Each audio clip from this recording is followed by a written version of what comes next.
Mark, do you want to just offer a few thoughts on how this has worked well elsewhere?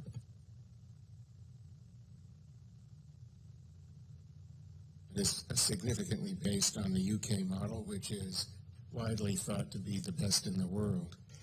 With respect to your point, Commissioner Schaefer, that the purpose here is not to take over schools. As a matter of fact, it's almost the opposite. It's to find a way to improve the performance of the lowest performing schools without having to take them over.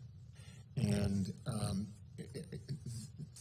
in this particular case, the model that you have in front of you is a model in which the first line defense is giving the school advice from very experienced and expert educators, people who are teachers who are at the top of their career ladders and principals who are widely admired throughout, in this case, the state. However, it also would include some elements from, for example, Shanghai. That is to say, in Shanghai, if they find that schools are not performing well, the second line of defense is to pair the lowest performing schools with very high performing schools. In effect, the staff of the lower performing school apprentices to the higher performing schools. And what the record shows is that has worked far better than what we have tended to do in the United States with more draconian measures. It works quite well. I think there's one more point in the recommendations we have made to you that is pertinent, and that has to do with the recommendations concerning the way you set up your instructional system. The recommendations we have put in front of you is to have an instructional system that provides considerable flexibility with respect to the instructional program to school districts where the kids are doing pretty well.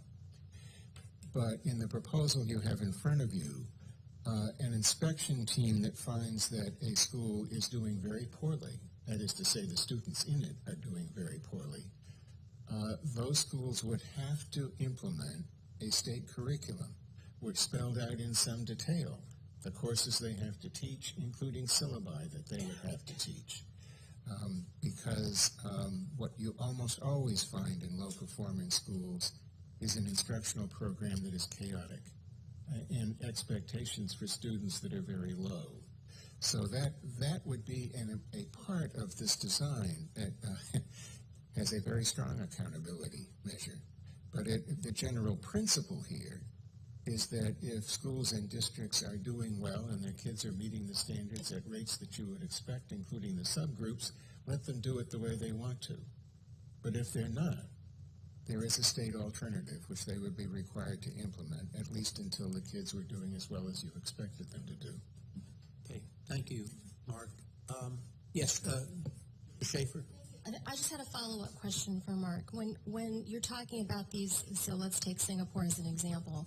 When you've paired a high-performing school with a low-performing school, Right. Are those around the same student demographics that you are pairing them with?